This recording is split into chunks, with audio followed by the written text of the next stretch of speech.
यहाँ से स्टार्ट करेंगे। विजन है इसका यहाँ पर टेस्ट नंबर 13, 13 नंबर टेस्ट आएगा, राइट।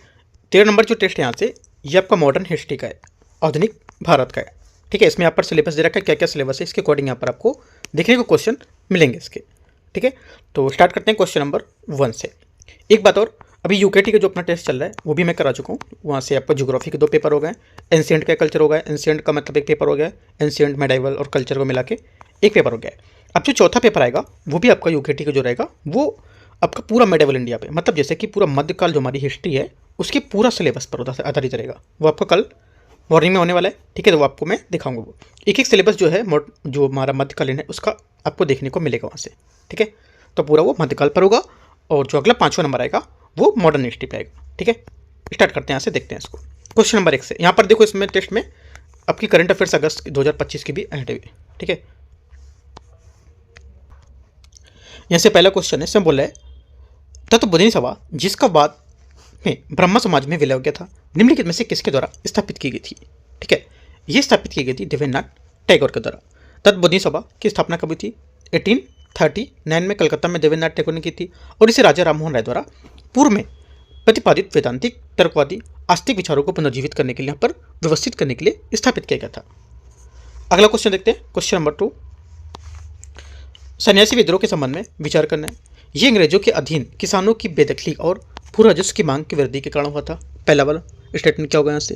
पहली बात यहाँ से सही है। सेकंड है, इस विद्रोह को लेख बंकिम चंद्र चटर्जी की साहित्यिक कृति आनंद मठ में मिलता है। सेकंड बात भी यहाँ से क्या होगी इसकी? ये भी सही है। तीसरा, यह मुक्ता बॉम्बे प्रेसिडेंसी तक ही सीमित था। ये बात गलत होगी, क्योंकि यहाँ पर जो सन्यासी फकीर विद्रोह मुख्य रूप से बंगाल और उसके आसपास के क्षेत्रों में, जिसमें वर्तमान में बिहार और पूर्वी बंगाल के कुछ हिस्से शामिल थे, ठीक है, न कि बॉम्बे के प्रेसिडेंसी में। ओनली 1 2 करेक्ट है। आंसर यहाँ से सही पूछा है तो ए नंबर स्टेटमेंट सही है। क्वेश्चन तीसरा है, निम्नलिखित में से कौन सी भारतीय राष्ट्रीय कांग्रेस के विचारवादी चरण की उपलब्धि नहीं है या नहीं थी? आंसर हो जाएगा तीसरे का करेक्ट आंसर। देखो, यहाँ पर इसकी जो उपलब्धि नहीं थी वो यहाँ से हो जाएगा आपका जो आंसर होगा इसमें, ये जो बी नंबर है, उन्होंने अपनी मांगों के लिए दायरे में वृद्धि करके अपने लोकतांत्रिक आधार को व्यापक बनाया था, ठीक है। ये क्या है? भारतीय राष्ट्रीय कांग्रेस के उदारवादी चरण की उपलब्धि नहीं थी, ठीक है, क्योंकि वे अपने लोकतांत्रिक आधार में अपनी मांगों के दायरे में व्यापक बनाने में विफल रहे थे, राइट। आगे देखते हैं क्वेश्चन नंबर 4।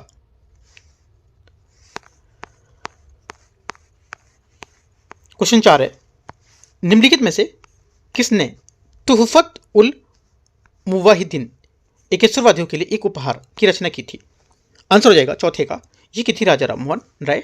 डी स्टेटमेंट यहाँ से करेक्ट होगा इसका, क्योंकि यहाँ पर जो तुहफत उल मुवाहिदीन है, जिसका शाब्दिक अर्थ होता है एकेश्वरवादियों का उपहार, जो यहाँ पर 19वीं सदी में शुरुआत में राजा राममोहन राय द्वारा लिखा गया ग्रंथ था। उन्होंने फारसी और अरबी के साथ साथ बंगाली और अंग्रेजी में भी यहाँ पर कार्य लेखन किया था, राइट। ये जो विशेष रूप से ग्रंथ उनके धार्मिक और जो विश्वासवाद थे, है ना, उनके लेकर के यहाँ पर लेखन का हिस्सा था, जिसमें उन्होंने मूर्ति पूजा, अंधविश्वास के खिलाफ तर्क यहाँ पर बताया था और निराकार व एक ही ईश्वर के विचार पर समर्थन किया था। क्वेश्चन नंबर 5 मराठा जो राज व्यवस्था है उसके संबंध में विचार करने, पदाधिकारी और इनकी भूमिका देखते हैं इसको। पहला है 5वें का ऐसे मिरसदार निवासी जोतदार थे, ठीक है। तो यहाँ पर देखो, जो मिरसदार हैं इसको बोलते थे कृषक निवासी, है ना। तो यहाँ से क्या होगा? निवासी जोतदार, पहली बात यहाँ से सही है। पाटिल क्या थे? पाटिल गांव का मुखिया बता रहे हैं, ठीक है। सेकंड क्या होगा? सेकंड बात यहाँ से इसका ये भी सही है, क्योंकि गांव के अंदर राजस्व का बोझ, चाहे वह तनख्वाह या कमल, राज्य की जो बारीकी से उससे प्रबंधित नहीं किया जाता, लेकिन यहाँ पर इसके बजाय जो पाटिल था गांव का मुखिया, ये स्वयं ग्राम सभा को सौंपा गया था, तो यहाँ से सही है। कमा विस्तार, ये राजस्व संग्राहक बोल रहे हैं, ठीक है। तीसरा क्या होगा? तीसरा भी करेक्ट है, क्योंकि यहाँ पर जो कमा विस्तार है, जिसे यहाँ पर ममलदार भी कहा जाता था, जो प्रमुख राजस्व संग्राहक के रूप में काम करते थे और जो ग्रामीण समाज में उच्च मराठा पदाधिकारियों के बीच यहाँ पर मदद के रूप में काम करते थे। तीनों बातें एकदम सही है। 5वें का आंसर क्या होगा? 5वें का आंसर हो जाएगा सी, यहाँ से करेक्ट है सभी तीनों। क्वेश्चन नंबर 6, 1837-38 में स्थापित लैंड होल्डर सोसाइटी के संबंध में जो लैंड होल्डर सोसाइटी थी उसके संबंध में विचार करना है। देखते हैं इसको। पहला बोला इसमें, यह बंगाल क्षेत्र में एक प्रमुख राजनीतिक संघ था। पहली बात क्या होगी? छठे का पहला स्टेटमेंट यहाँ से इसका करेक्ट है। द लैंड होल्डर सोसाइटी आधुनिक भारत का पहला राजनीतिक संगठन था जिसकी स्थापना 1837 में कलकत्ता में हुई थी। इस संगठन का मुख्य उद्देश्य जमींदारी और भूस्वामी है उनके हितों की रक्षा करना और उन्हें बढ़ावा देना, और इसका प्रभाव केवल तत्कालीन बंगाल प्रांत तक सीमित नहीं था। तो ये बात करेक्ट है। सेकेंड है, इसका उद्देश्य जमींदारों के हितों को सुदृढ़ करना था। ये बात सही होगी। तीसरी बात है, बाद में इसका ब्रिटिश इंडियन एसोसिएशन में विलय कर दिया गया था। तीसरी बात भी करेक्ट है। ठीक है, तो 1843 में 1843 में स्थापित बंगाल ब्रिटिश इंडियन सोसाइटी का विलय 1851 में किया गया था। ठीक है, याद रखना है 29 अक्टूबर 1851 को। राइट, तो आंसर क्या होगा? 6 का डी, मतलब सभी बातें यहाँ से इसकी सही है। क्वेश्चन नंबर 7, 7वां नंबर है, पीएम ई ड्राइव योजना के संबंध में विचार करना है। यह योजना इलेक्ट्रिक वाहनों को अपनाने में तेजी लाने के लिए शुरू की गई थी। पहली बात यहाँ से क्या होगा? स्टेटमेंट, पहला स्टेटमेंट यहाँ से इसका करेक्ट है। सेकंड है, दोपहिया वाहनों को छोड़कर यात्री और परिवहन संबंधी सभी वाहन इस योजना के अंतर्गत आएंगे। सेकंड बात यहाँ से गलत है क्योंकि इसमें दोपहिया वाहन को भी क्या है शामिल किया जाएगा। जैसे कि यहाँ से आपका जो टू व्हीलर्स है ना, टू व्हीलर्स हैं इसमें शामिल किए जाएंगे। इसमें 3 व्हीलर्स भी होंगे, एम्बुलेंस होंगे, ई ट्रक होंगे, ई बसें होंगे, तो ये सब चीज़ें शामिल की जाएंगी। तो ये बात गलत हो जाएगी क्योंकि बोला है सिर्फ दोपहिया वाहन को छोड़कर, तो गलत होगा। पीएम ई ड्राइव योजना सड़क परिवहन और राजमार्ग मंत्रालय की एक पहल है। तीसरी बात स्टेटमेंट यहाँ से गलत है ना। क्यों गलत है? क्योंकि यहाँ पर यह योजना भारी उद्योग मंत्रालय और प्रधानमंत्री के मार्गदर्शक में कैबिनेट के बाद यहाँ पर लॉन्च किया जाएगा इसको। ठीक है, कौन सा मंत्रालय? भारी उद्योग मंत्रालय जो होगा इसमें वो आएगा। ठीक, गलत होगा। ओनली 1 करेक्ट है। 7वें का आंसर एक यहाँ से सही हो जाएगा। क्वेश्चन 8वां, प्राय सुर्खियों में रहने वाला आवाजा प्रोग्राम ऑफ एक्शन निम्नलिखित में से किससे संबंधित है? ये संबंधित है 8वें का स्थल रूट जो वहाँ पर विकास है, विकासशील देश, उनसे संबंधित होगा। ठीक है, क्योंकि यहाँ पर तीसरा संयुक्त राष्ट्र स्थल रूट विकासशील देशों का सम्मेलन तुर्कमेनिस्तान में आवाजा में शुरू हुआ था, और आवाजा प्रोग्राम ऑफ एक्शन के बारे में बताते हैं। जैसे कि यहाँ पर संयुक्त राष्ट्र महासभा ने 24 दिसंबर 2024 को संकल्प के तहत यहाँ पर उसके दशक की जो स्थल रूट हैं विकासशील देशों के लिए आवाजा प्रोग्राम को एक्शन के लिए अपनाया गया था। ठीक है, और यहाँ पर जो स्थल रूट विकासशील देश होंगे उसकी विकास की आकांक्षाओं को समर्थन करना और उसकी नवीकरणीय जो मजबूत वैश्विक प्रतिस्पर्धा है उसको दर्शाया गया है। ठीक है, और ये प्रोग्राम वस्तुतः विना प्रोग्राम जो था एक्शन 2014 से 24 उसके लिए आकर सीधा एक सबक होगा उसके लिए। ठीक है, इसका उद्देश्य होगा कि यहाँ पर व्यापार के लिए सुगमता, संरचनात्मक रूप से रूपांतरण करना, ट्रांसपोर्ट कनेक्टिविटी करना, प्रौद्योगिकी को अच्छा करना, क्लाइमेट रेजिलियंस है उसको अच्छा करना, तो ये सब चीज़ होंगी इसमें। क्वेश्चन 9, 1865 के सूखे के पश्चात अगले वर्ष आया अकाल उड़ीसा, मद्रास, उत्तरी बंगाल और बिहार को प्रभावित किया। उपयुक्त क्षेत्रों में से अकाल की जांच हेतु निम्नलिखित में से किस आयोग की नियुक्ति की गई थी? आंसर हो जाएगा 9वें का करेक्ट आंसर यहाँ से डी, जॉर्ज कैंपेल आयोग इसका करेक्ट आंसर होगा। ठीक है, क्वेश्चन नंबर 10वां देखते हैं। 10 नंबर है, भारत जिन एआई शब्दावली का प्रयोग निम्नलिखित पर विचार करना है। देखते हैं इसको।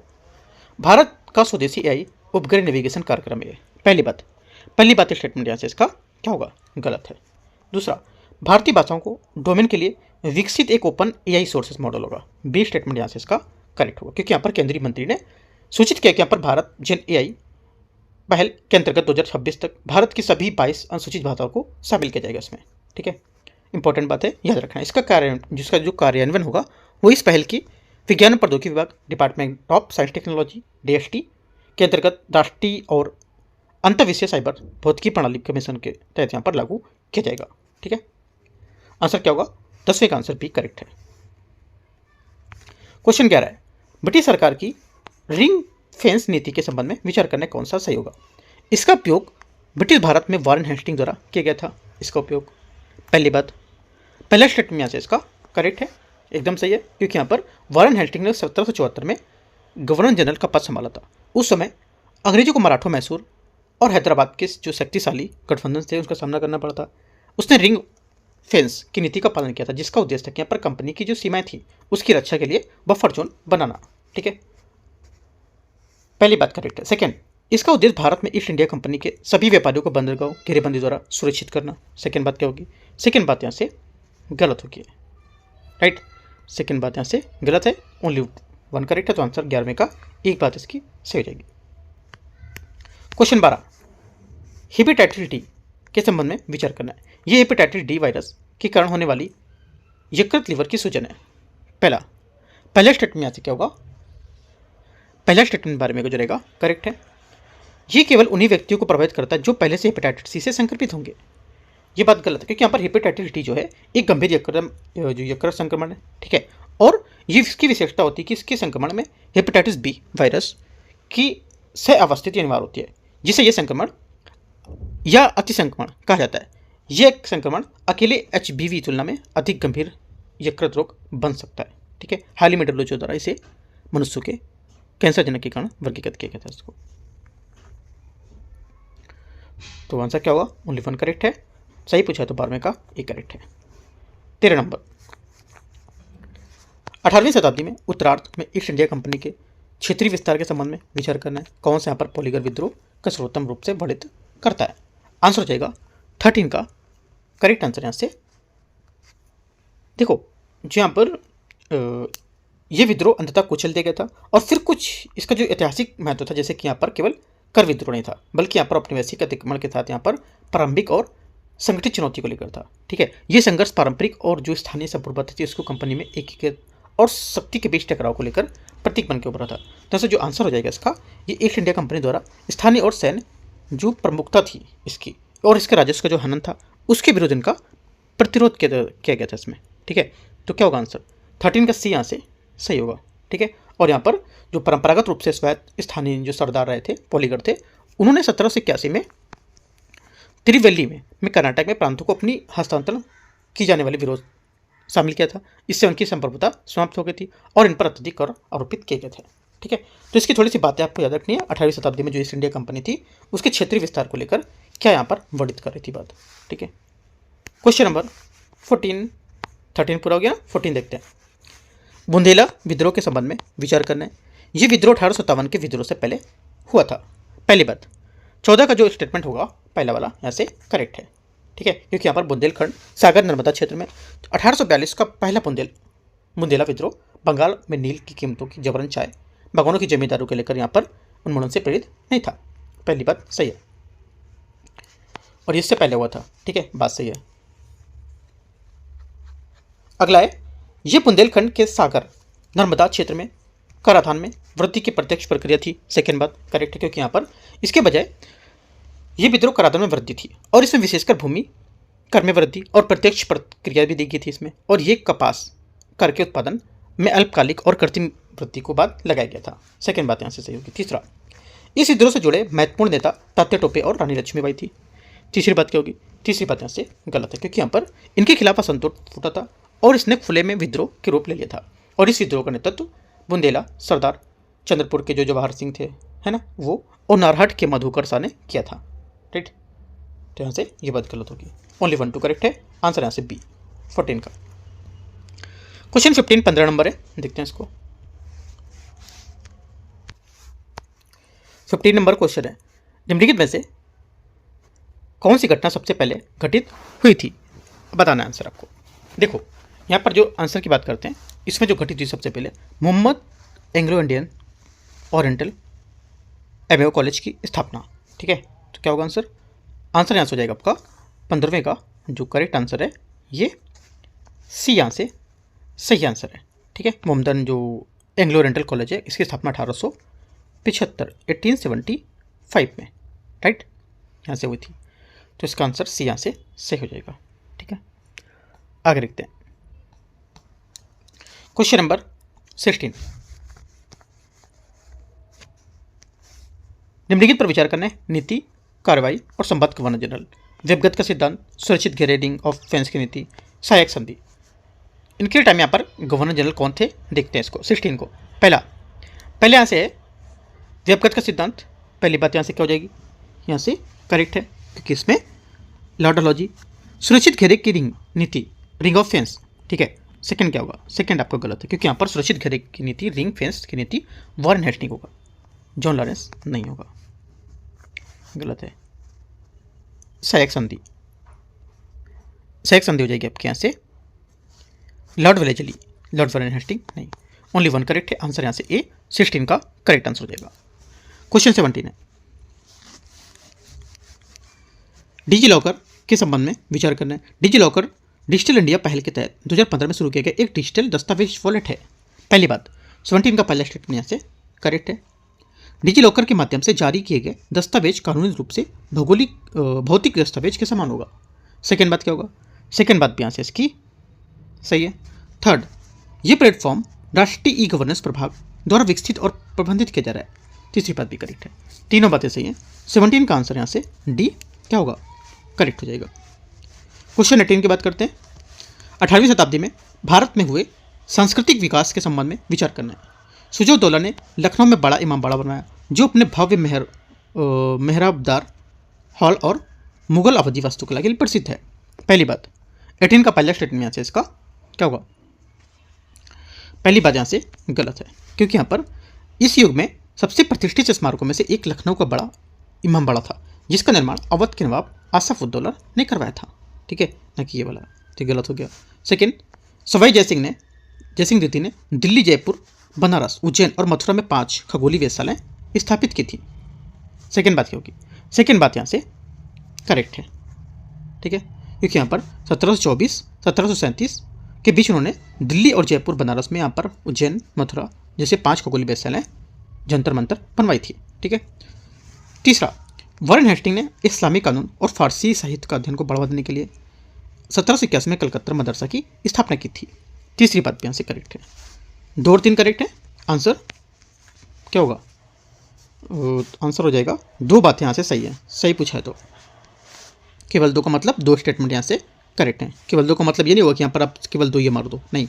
केवल 2 का मतलब हो कि यहाँ पर कितने कथन की बात कर रहा है ना, कथन मतलब एक कथन ये, 2 कथन ये, 3 कथन ये, तो 2 कथन यहाँ से सही थे, दूसरा और तीसरा। क्वेश्चन नंबर आगे देखते हैं। 19 नंबर है औपनिवेशिक गवर्नर और राष्ट्रीयता। देखते हैं इसको। पहला, जोसेफ फ्रांसवा डुप्लेक्स। पहली बात क्या होगी? ये गलत है, पुर्तगाली यहाँ पर नहीं थे इसमें, राइट। यहाँ पर ये जो डुप्लेक्स थे, जो फ्रांसवा डुप्लेक्स फ्रांसीसी गवर्नर, ठीक है, भारत में फ्रांसीसी विस्तार में योगदान करने वाले सबसे प्रसिद्ध व्यक्तियों में से एक बन गए थे, ना कि पुर्तगाली। अल्फांसो डी अल्बुकर्क फ्रांसीसी। सेकेंड बात भी गलत, क्योंकि यहाँ पर जो गोवा के पुर्तगाली गवर्नर थे अल्फांसो डी अल्बुकर्क एशिया के पुर्तगाली साम्राज्य का वास्तविक संस्थापक माना था, पुर्तगाली को, ना कि फ्रांसीसी को। Nuno da Cunha Dutch. तीसरी बात यहाँ से ये भी गलत, क्योंकि यहाँ पर जो हो जाएगा यहाँ से पुर्तगाली गवर्नर यहाँ पर जो थे नूनो द कुन्हा, ये भारत के पश्चिमी तट पर इन्होंने पुर्तगाल में प्रभुत्व स्थापन किया था, ना कि डचों का। तीनों बातें गलत हैं। आंसर 19 का क्या होगा? सभी गलत हैं, सही पूछा है तो डी, कोई सही नहीं है। 20 नंबर है आइडियो नीला सका एंसिम पद जो है संदर्भित करता है किसे? यह अभी सुर्खियों में न्यूज़ में था, क्यों था ये, है ना? देखो ये न्यूज़ में था इसलिए क्योंकि यहाँ पर जो वैज्ञानिक हैं उन्होंने प्लास्टिक प्रदूषण के समाधान के लिए सूक्ष्मजीवी अपघटों की खोज कर रही है, ठीक है, और इस संदर्भ में प्लास्टिक को विघटित करने के लिए बैक्टीरिया का यहाँ पर उपयोग किया जा रहा है, राइट। तो इसको लेकर के यहाँ पर जो आंसर हो जाएगा इसका ये डी स्टेटमेंट सही है। Question number 21।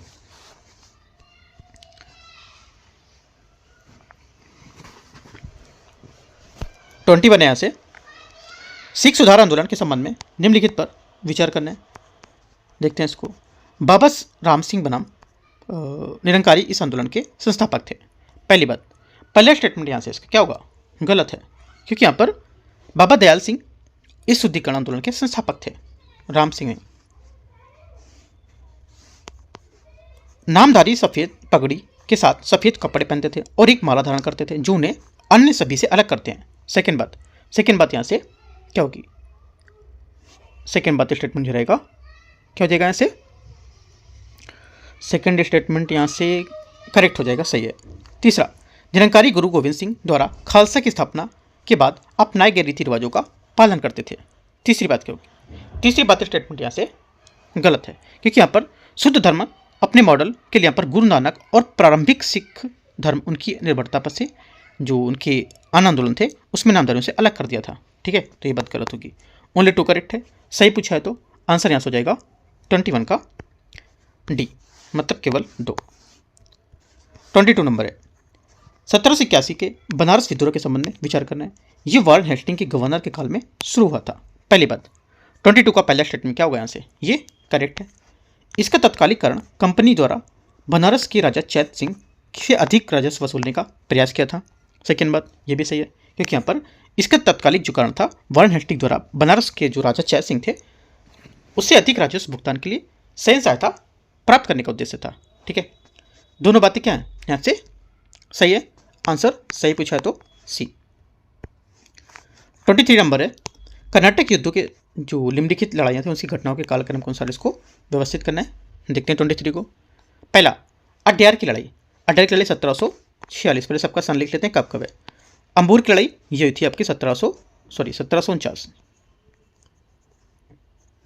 आगे है आरकोट की घेराबंदी। आरकोट की घेराबंदी 1751। अब सीरियल से मिला लो, 46, 49 और 51 सब सीरियल से लगे हुए हैं, तो 1 2 3 क्या हो जाएगा, इसका आंसर हो जाएगा बी नंबर 23 का। 24 निम्नलिखित घटनाओं में से कौन सी सबसे पहले घटित हुई थी। इनमें से कौन सी घटनाएं सबसे पहले घटित हुई थी ये बताना है। आंसर हो जाएगा फोर्ट विलियम कॉलेज प्राच्य अध्ययन की एक एकेडमी और शिक्षा का केंद्र था। इसकी स्थापना 1800 में ब्रिटिश भारत के तत्कालीन गवर्नर जनरल लॉर्ड वेलेस्ली ने की थी। ये कलकत्ता में फोर्ट विलियम परिसर में स्थित था। ठीक है, और बाल गंगाधर तिलक में केसरी समाचार पत्र जो था प्रकाशन किया था कब, 1881 में। ये 1800 में हो गया, ये 1881 में। 1881। अगला क्या, स्वामी विवेकानंद द्वारा रामकृष्ण मिशन की स्थापना ये की गई थी 1897 में, और इससे लेट हो गई तो है ना। अगला क्या बोला है, राजा राममोहन राय द्वारा संवाद कौमुदी का प्रकाशन ये कब किया गया था, ये किया गया था 1821 में। कब किया गया था, 1821 में। ठीक है, ये क्या हो गया, लेकिन सबसे पहले क्या था, सबसे पहले 1800 वाला था, है ना, तो यहाँ से ए इसका क्या होगा 24 का आंसर हो जाएगा। 25 देखते हैं, चिन्हट की लड़ाई। चिन्हट की लड़ाई को लेकर क्वेश्चन है, देखते हैं इस घटना चिन्हट की लड़ाई निम्नलिखित में से किस घटना से संबंधित थी। ये संबंधित थी किससे, आंसर हो जाएगा 1857 के विद्रोह से संबंधित है। चिन्हट की लड़ाई 1857 के विद्रोह के दौरान 30 जून 1857 में लखनऊ के पास चिन्हट में लड़ाई लड़ी गई थी, और अवध के मुख्य आयुक्त हेनरी लॉरेंस ने नेतृत्व में ईस्ट इंडिया कंपनी की सेना को विद्रोह के नेता के में यहाँ पर बरकत अहमद के नेतृत्व में विद्रोह की एक छोटी टुकड़ी लखनऊ की ओर जो खूबी जानकारी थी उसको लेकर के आई थी। तो इसको लेकर के यहाँ पर क्या है, आंसर यहाँ से ए करेक्ट हो जाएगा 25 का। 26 देखते हैं, 26 यहाँ से वंदे मातरम पहली बार 1896 में भारतीय राष्ट्रीय कांग्रेस अधिवेशन में गाया गया था। ठीक है, किसके द्वारा, आंसर हो जाएगा 26 का करेक्ट आंसर ये रविन्द्रनाथ टैगोर। क्या होगा, डी यहाँ से 26 का करेक्ट आंसर होगा। ठीक है, इसे पहली बार रविन्द्रनाथ टैगोर द्वारा भारतीय राष्ट्रीय कांग्रेस के जो था उसमें 1896 में अधिवेशन में गाया गया था। और अगस्त 1947 में औपनिवेशिक शासन की समाप्ति से पहले कांग्रेस कार्य समिति ने अक्टूबर 1837 में इस गीत से पहले 2 छंदों को भारत में राष्ट्रीय गीत के रूप में भी अपनाया था। ठीक है, 27 है, आदिवासी विद्रोह के संबंध में दीकू शब्द का प्रयोग किया जाता था। किसमें, जो दीकू शब्द का प्रयोग है ये किया जाता था आदिवासी समुदाय का शोषण करने वाले जो साहूकार व्यापारी थे और जमींदार जैसे बाहरी लोगों के लिए यहाँ पर करते थे। क्या होगा, डी यहाँ से इसका करेक्ट आंसर होगा। 28 नंबर है, व्यक्तिगत की नीति के संबंध में निम्नलिखित पर विचार करना है। इसे लॉर्ड डलहौजी ने लागू किया था। पहली बात 28 का पहला स्टेटमेंट करेक्ट है। सेकेंड है, इसे मृत शासकों को दत्तक पुत्रों के कानूनी उत्तराधिकार के रूप में मान्यता देने से इनकार कर दिया था। सेकेंड बात भी सही है। तीसरा, इस सिद्धांत के तहत विलय किया जाने वाला पहला राज्य था। अवध जो था इस सिद्धांत के तहत विलय किया जाने वाला पहला राज्य था।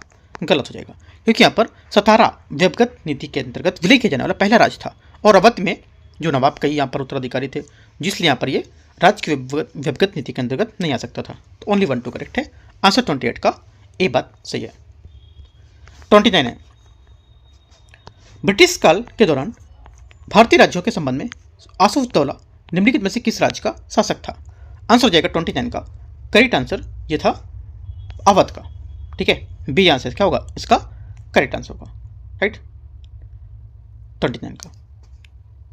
30 नंबर है, आंग नेपाल युद्ध के संबंध में निम्नलिखित पर विचार करना है। ये युद्ध मुख्यतः तराई और कुमाऊं क्षेत्रों में सीमा विवादों के कारण शुरू हुआ था। पहली बात, 30 का पहला स्टेटमेंट से करेक्ट है, क्योंकि यहाँ पर यह टकराव क्षेत्रीय विवादों और विशेष रूप से हिमालय के जो तलहटी क्षेत्र थे उसमें कुमाऊं गढ़वाल और तराई मैदानों में संबंधित विवादों से उपजा था। सही है, ये युद्ध यांडबू की संधि के साथ समाप्त हुआ था। सेकेंड बात गलत है, क्योंकि यहाँ पर जो ये युद्ध है यांडबू की संधि जिसने वास्तव में 1826 में प्रथम एंग्लो वर्मा युद्ध को समाप्त किया था। ठीक है, इसके साथ नहीं, बल्कि यहाँ पर 1816 में सुगोली के साथ यहाँ पर ही समाप्त हुआ है। ठीक है, तो ये बात गलत हो जाएगी। तीसरा, युद्ध के बाद नेपाल ने सिक्किम पर अपना नियंत्रण छोड़ दिया था। तीसरी बात सही है, ओनली 1 3 करेक्ट है। आंसर 30 का बी बात यहाँ से सही हो जाएगी। 31 है, निम्नलिखित युग्मों पर विचार करना है। सामाजिक आंदोलन संबद्ध नेता कौन कौन से हैं इसके, देखते हैं। पहला, फराजी आंदोलन हो जाएगा यहाँ से दुदू मियाँ। पहली बात क्या है यहाँ से करेक्ट है। अहमदिया आंदोलन मिर्जा गुलाम अहमद, सेकेंड बात क्या है ये भी करेक्ट है। बहावी आंदोलन सैयद अहमद बरेलवी, तीसरी बात क्या है, तीसरी बात भी यहाँ से सही होगी। तीनों एकदम करेक्ट है। आंसर क्या होगा 31 का करेक्ट आंसर यहाँ से डी।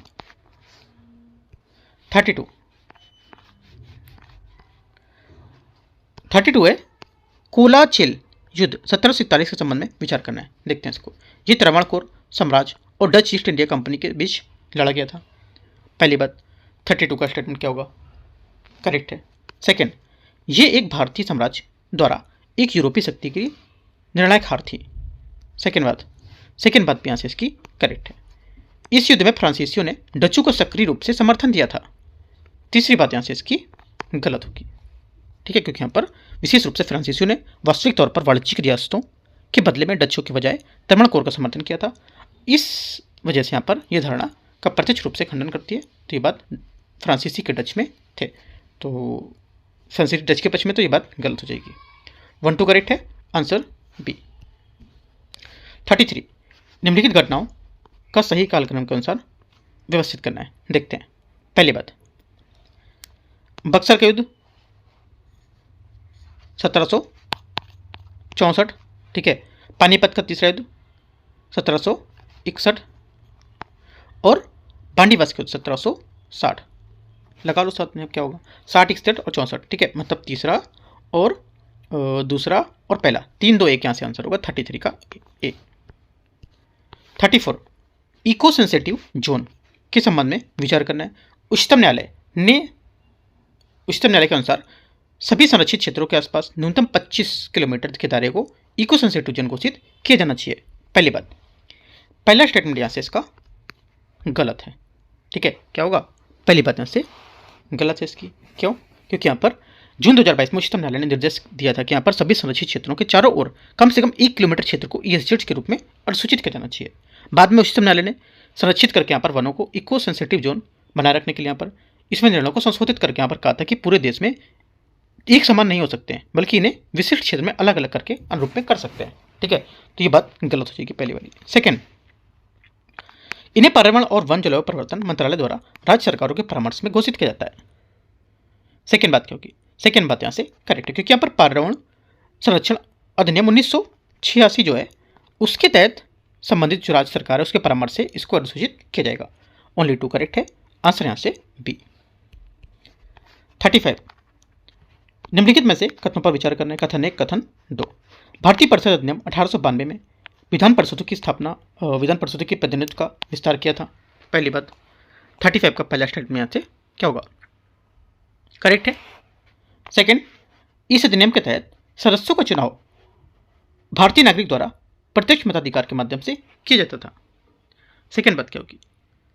सेकंड बात भी यहाँ से क्या होगी इसकी गलत हो जाएगी, क्योंकि यहाँ पर जो इस अधिनियम के में भारतीय नागरिकों द्वारा प्रत्यक्ष चुनाव की शुरुआत नहीं की गई थी। इसके बजाय इसने प्रतिनिधित्व का एक बहुत ही सीमित, प्रत्यक्ष और नियंत्रित तरीका पेश किया था। ठीक है, ओनली 1 करेक्ट है, आंसर 35 का क्या होगा? 35 का आंसर हो जाएगा केवल एक यहाँ से इसका सही है, सी। 36 नंबर है, हाल ही में विश्व को एक अद्भुत जड़ी बूटी से परिचित कराने के लिए वनवासी कोटिमत्थन कहानी का गरीबी निधन सिर्फ हुआ था। तो कहानी समुदाय किस राज्य से संबंधित है? कहानी जो समुदाय है किस राज्य से संबंधित है? आंसर हो जाएगा ये केरला से। ठीक है। कुमिट्थन कहानी एक वृद्ध वनवासी थे जिन्होंने यहाँ पर विश्व को एक चमत्कारी जड़ी बूटी से परिचित कराया था, लेकिन इनकी मृत्यु गरीबी में हो गई थी। ठीक है। तो आंसर क्या होगा? आंसर यहाँ से ए इसका करेक्ट होगा। और ये 72 वर्ष की उम्र में इनका निधन हुआ था। ठीक है।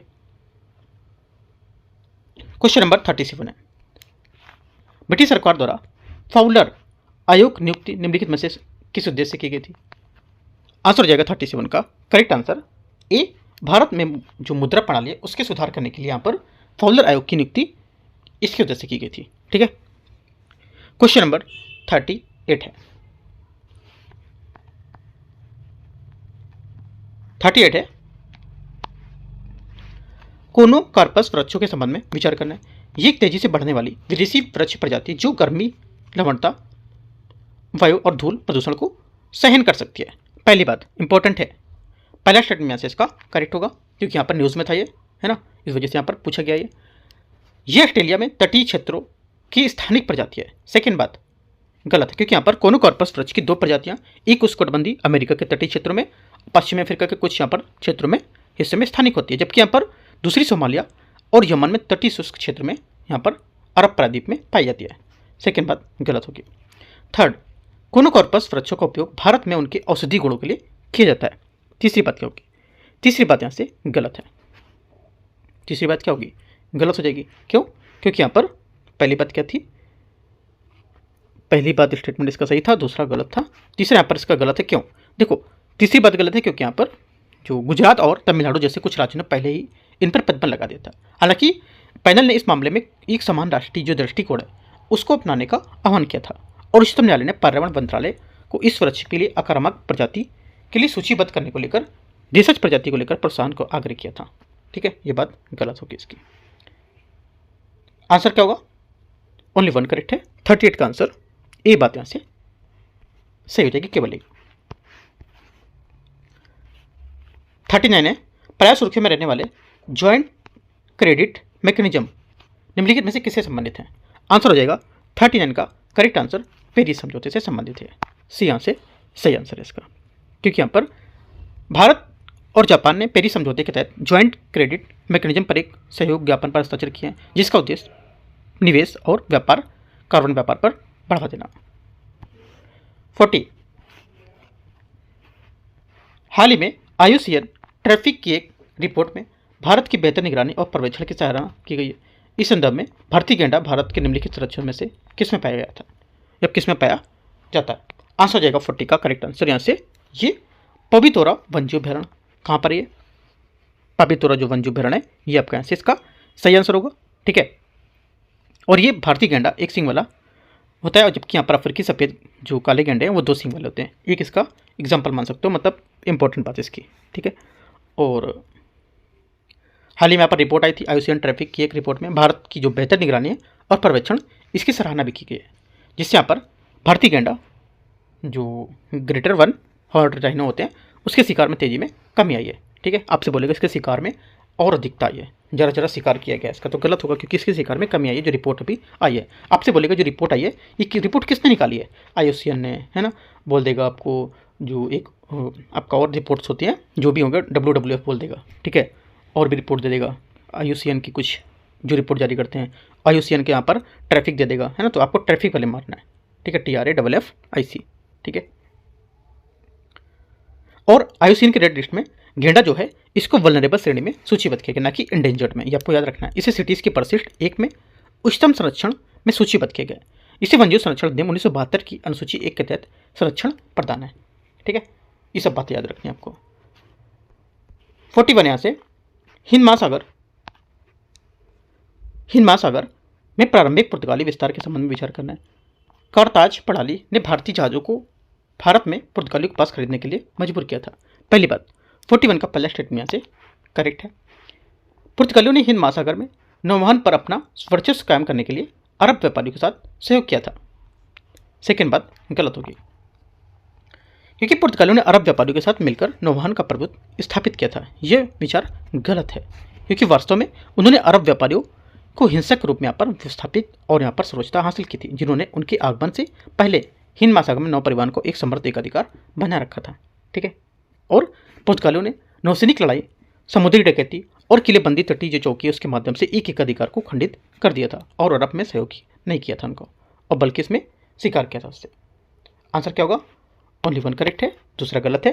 तीसरा, 1611 में अंग्रेजों ने सवाली सूरत के पास एक पुर्तगाली स्क्वाड्रन को हरा दिया और जहांगीर को सूरत में कारखाना खोलने की अनुमति देने के लिए राजी कर दिया था। तीसरी बात क्या होगी? तीसरी बात यहाँ से सही है। आंसर क्या होगा? आंसर ओनली 1 और 3, 41 का सी बात यहाँ से करेक्ट है।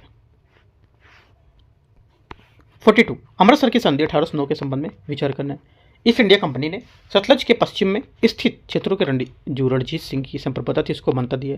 पहली बात 42 का पहला स्टेटमेंट यहाँ से करेक्ट है।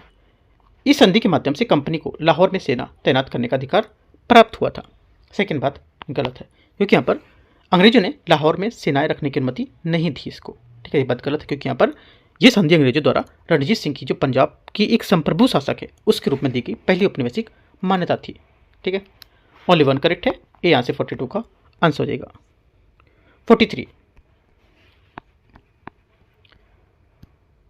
अंतर्राष्ट्रीय संगठित अपराध UNTOC के संबंध में विचार करना है। ये एकमात्र वैश्विक कानूनी रूप से बाध्यकारी साधन है जिसके माध्यम से जो सरकारें होती हैं संगठित अपराध के विरुद्ध कार्रवाई के सहयोग से प्रतिबद्ध करती हैं। पहली बात यहाँ से करेक्ट है। सेकंड, भारत ने आज तक इस संधि की पुष्टि नहीं की है, ये बात गलत है, क्योंकि भारत ने UNTOC की अभिपुष्टि नहीं की है। ठीक है, सही नहीं है बात ये, लेकिन भारत ने 2002 में हस्ताक्षर करने के बाद 5 मई 2011 को UNTOC की अभिपुष्टि कर दी थी। ये भारत के UNTOC के प्रावधान को लागू करने के लिए एक बड़ी कानूनी रूप से बात करेगा। ठीक है, तो ये बात गलत होगी, ओनली वन करेक्ट है। आंसर यहाँ से एक सही है। 44, प्रबुद्ध भारत उद्बोधन और वेदांत केसरी निम्नलिखित में से किस सामाजिक धार्मिक सुधार से जुड़े थे? आंसर हो जाएगा 44 का करेक्ट आंसर, ये रामकृष्ण मिशन से जुड़े थे। सी यहाँ से क्या होगा? करेक्ट आंसर होगा इसका। ठीक है, 45 है, 19वीं सदी में भारत में रेलवे विकास के संबंध में विचार करना है। ब्रिटिश पूंजीपतियों ने उनके निवेश के एवज में भारतीय राजकोष में द्वारा निर्मित और समर्थित एक प्रत्याभूत परिसर को आधार आश्वासन प्रदान किया था। पहली बात क्या होगी? पहले स्टेटमेंट यहाँ से 45 का सही है। रेलवे कंपनी द्वारा इंजनों की पटरियों और अन्य सामग्री का परिचय आयात ब्रिटेन से किया जाता था, जिससे ब्रिटिश विनिर्माता के लाभ को सुनिश्चित होता था। सेकेंड बात यह भी सही है। रेलवे के विस्तार ने भारत में लौह और इस्पात उद्योग को विकास को सक्रिय रूप से प्रोत्साहन किया, जिसके परिणाम स्वरूप सुदृढ़ और पश्चिमगामी संलग्नता का निर्माण हुआ। तीसरी बात गलत होगी, क्यों? क्योंकि यहाँ पर सैद्धांतिक रूप से रेलवे जो भारतीय उद्योग जो था विशेषकर लौह और इस्पात को लेकर के उसके लिए सुदृढ़ और पश्चिमगामी संलग्नता सृजित करता था, परंतु व्यवहार में इसका विपरीत था ये। ठीक है, ब्रिटेन ने यह सुनिश्चित किया कि भारतीय रेलवे ब्रिटिश आयात पर आश्रित रहें, जिसके परिणामस्वरूप टाटा आयरन्स और स्टील कंपनी जैसे स्वदेशी जो उद्योग है उसमें विकास में 20वीं शताब्दी के इसको विलंबित किया जा सके। ओनली 1-2 बात यहाँ से सही है। इस टॉपिक की थोड़ा टॉपिक कठिन है वाला, ठीक है, टफ टॉपिक है, तो इसको क्या करना है, इस टॉपिक पे जाकर आपको 19वीं सदी के जो रेलवे विकास का है उसको देखकर आपको टॉपिक पूरा पढ़ना है, उसके बाद आंसर करोगे तो और अच्छे से समझ आएगा ये वाला। ठीक है, आप ये टॉपिक पढ़ो और जो आप क्वेश्चन करते जा रहे हो साइड में टॉपिक लिखते जाओ, कौन कौन से टॉपिक है। अभी देखो मैंने जो चौथा पेपर बना रहा हूँ UKT का, उसमें मैंने ऊपर टॉपिक भी लिखते हैं, कौन कौन से टॉपिक, जैसे कि आपको टॉपिक ढूंढने में प्रॉब्लम होगा। ठीक है, पूरा मैं ऊपर टॉपिक लिख, किस टॉपिक पर क्वेश्चन दिया हुआ है, जैसे 45 क्वेश्चन है ये, तो ऊपर तो आपका टॉपिक लिखा है और नीचे 45वां क्वेश्चन लिखा है, तो आप टॉपिक देख सकते हो कौन सा है, उसको रिवीजन कर सकते हो। राइट, तो ऐसा मैंने बनाया हुआ है, जो टेस्ट नंबर कल 4 आने वाला है वो। राइट, तो यहाँ से जो आंसर हो जाएगा 1-2 करेक्ट है। 45 का आंसर कितने सही है? 2 बातें सही हैं, तो बी यहाँ से करेक्ट आंसर है। क्वेश्चन नंबर 46 है, निम्नलिखित पर विचार करना है, आंदोलन और संबंधित नेता कौन कौन से, देखते हैं। पहला, आत्मसम्मान आंदोलन, पहली बात यहाँ से ई रामास्वामी नायकर पेरियार, सही है। सेकंड, मोपला विद्रोह, वास्तु बलवंत फड़के, सेकंड बात क्या होगी? सेकंड बात यहाँ से गलत है, क्योंकि यहाँ पर वास्तु जो बलवंत फड़के है ये यहाँ पर एक ऐसे प्रारंभिक क्रांतिकारी थे जिन्होंने 1870 के दशक में महाराष्ट्र में ब्रिटिश शासन के विरुद्ध संघर्ष किया था और मोपला विद्रोह से उनका कोई संबंध नहीं है। एक आंदोलन मदारी पासी, तीसरी बात यहाँ से सही है। एक और 3 सही है, सुमेलित करना है सही, तो सी क्या होगा यहाँ से करेक्ट आंसर हो जाएगा। 47 निम्नलिखित में से व्यक्तियों पर विचार करना है। G Subramania Iyer, P Anand Charlu, M V Raghavachari, P Rangaiah Naidu, C Rajagopalachari. इनमें से उपयुक्त व्यक्तियों में से कितने मद्रास महाजन सभा से जुड़े थे? आंसर हो जाएगा 47 का करेक्ट आंसर यहाँ से। एक तो देखो कौन कौन जुड़ा था, केवल इसमें 4 थे, है ना। कौन कौन से? सी राजगोपालाचारी थे, ये मद्रास महाजन सभा से नहीं जुड़े थे, बाकी सब यहाँ पर इसमें चारों सही होंगे। तो आंसर क्या होगा? सी यहाँ से करेक्ट आंसर है। क्वेश्चन 48 है, वर्ष 1904 में भारतीय विश्वविद्यालय अधिनियम के संबंध में विचार करना है। इस अधिनियम को रैली आयोग की अनुशंसाओं के आधार पर पारित किया गया था। पहली बात क्या होगी यहाँ से करेक्ट है। इस अधिनियम ने भारत में अनुशंसा को प्रोत्साहित करने के लिए उद्देश्य से निजी विश्वविद्यालयों में संबद्धता संबंधी शर्तों में ढील दी थी। सेकेंड बात यहाँ से गलत है, क्योंकि पर जो महाविद्यालय थे इसे मान्यता प्रदान करने के लिए संबंधित जो नियम थे उसमें कठोर बना दिया था और शिक्षा में स्तर उन्नत करने के लिए पर विदेश से सिंडिकेट उच्चतर शिक्षा प्रदान करने का एक महाविद्यालय था, उसमें निरीक्षण को आदेश देने से अधिकार दिया था और निजी विश्वविद्यालय जो थे उसमें दक्षता और सुनिश्चित मानक बनाए रखने के लिए इसको अनिवार्य किया गया था। ठीक है, तो यहाँ से जो सेकंड बात है गलत होगी, क्योंकि यहाँ पर शर्तों को ढील नहीं दी गई थी, इनमें क्या किया गया था? कठोर बना दिया गया था। ओनली 1 करेक्ट है, आंसर 48 का ए बात सही है। 49 निम्नलिखित युग्मों पर विचार करना है। घटना governor general Bengal Asiatic society की स्थापना। पहली बात 49 का क्या होगा यहाँ से? पहली बात क्या होगी? पहला स्टेटमेंट यहाँ से बंगाल एस्थेटिक सोसाइटी की स्थापना विलियम जोन्स द्वारा वारेन हेस्टी के कार्यकाल के दौरान।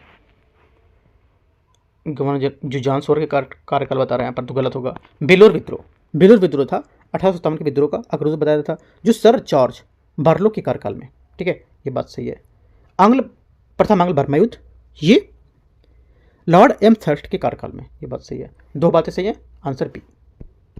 क्वेश्चन 50 भारतीय इतिहास के संबंध में Max Muller, Monier, William Roth और सैसुन संबंधित थे किससे? आंसर हो जाएगा 50 का, ये संबंधित थे इंडोलॉजिकल और प्राच्यवादी अध्ययन से संबंधित थे। बी क्या होगा यहाँ से 50 का करेक्ट आंसर है। 51 है, थियोसॉफिकल सोसाइटी के संबंध में विचार करना है। एनी बेसेंट थियोसॉफिकल सोसाइटी के सदस्य स्थापक सदस्य थी, बोल सकते हो, इन्होंने इसको स्थापित किया था, स्थापक सदस्य थी। पहली बात क्या होगा? 51 का पहला स्टेटमेंट यहाँ से इसका एकदम क्या होगा? एकदम गलत, एकदम सही, एकदम गलत है। ठीक है, क्योंकि यहाँ पर भारत में यह आंदोलन जो अल्कॉट की मृत्यु के बाद एनी बेसेंट ने अध्यक्ष चुने जाने के बाद कुछ हद तक लोकप्रिय हुआ था। एनी बेसेंट थियोसॉफिकल सोसाइटी की सदस्य नहीं थी। इस सोसाइटी का मानना था कि प्रार्थना के माध्यम से व्यक्ति की आत्मा और ईश्वर के बीच एक विशेष संबंध स्थापित किया जा सकता है। सेकेंड बात सही है। इसे पुनर्जन्म के सिद्धांत से संबंधित हिंदू मान्यताओं को अस्वीकार किया था। तीसरी बात गलत, क्योंकि इसने हिंदू मान्यताओं जैसे पुनर्जन्म और कर्म को स्वीकार किया था और उपनिषदों में सांख्य, योग और वेदांग दर्शनों को यहाँ पर प्रेरणा से ग्रहण की थी। तीसरी बात गलत होगी। ओनली 1 गलत है, 3 भी गलत है, 2 सही है। ओनली 2 सही है तो केवल 2, मतलब कथन 1 यहाँ पर सही है। ये मत मार देना कि केवल 2 वाला कथन, इसका मतलब होता है कथन 1 कथन, ये 1 2 कथन, ये 3 कथन। ये कौन सा कथन गलत? केवल 1 कथन यहाँ से सही है, सही पूछा है तो ये यहाँ से आंसर है। इस टाइप से 51 क्वेश्चन हम लोगों ने यहाँ पर क्या है डिस्कस कर लिए। ठीक है, टेस्ट नंबर 13 के। अब जो 52 नंबर क्वेश्चन होगा, 52 से 100 क्वेश्चन तक करेंगे इसको, वो टेस्ट नंबर 13 को ही पार्ट 2 में करेंगे, वो कल करेंगे हम लोग। ठीक है, इवनिंग टाइम पे। तो एंड करते हैं इसको, बाकी विदाउट रहेगा आप नीचे कमेंट में पूछ सकते हो। और यूकेटी के जो टेस्ट चल रहे हैं काफ़ी इंपॉर्टेंट क्वेश्चन मैं इनको बना रहा हूँ। ठीक है, मेंस के टॉपिक से निकाल के क्वेश्चन मैं बना रहा हूँ उनके, क्योंकि यूपीएससी का ट्रेंड चेंज हुआ है उसको लेकर के।